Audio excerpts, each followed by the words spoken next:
ہر لکھنے والے نے فنا ہو جانا ہے، لیکن لکھی ہوئی چیز ہمیشہ باقی رہے گی۔ تو اپنے ہاتھ سے ایسی چیز تحریر کر جا جس کو قیامت کے دن تو دیکھ کے خوش ہو جائے۔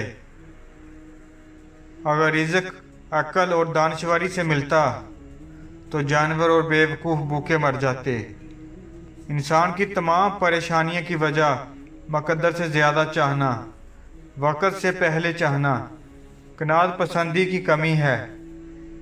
دنیا نصیب سے ملتی ہے اور آخرت محنت سے، لیکن لوگ محنت دنیا کے لیے اور آخرت کو نصیب پر چھوڑ دیتے ہیں۔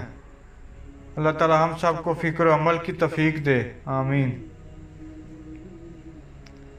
فلسفے کی ابتدا انسان کو دوحریت کی طرف لے جاتی ہے اور انتہا واپس اللہ کے پاس لے آتی ہے۔ ابتدائی فلسفہ دان محض ایسے سوالوں میں وقت برباد کرتے ہیں۔ آپ ان سے کہہ سکتے ہیں کہ لا حاصل گفتگو کے اور بہت سے مواقع ملیں گے، اور ہو سکتا ہے کہ زمانہ قریب سے خود ہی ان کو جواب مل جائے۔ جو دوست مشکل وقت میں کام نہ آئے اس سے بچو، کیونکہ وہ تمہارا سب سے بڑا دشمن ہے۔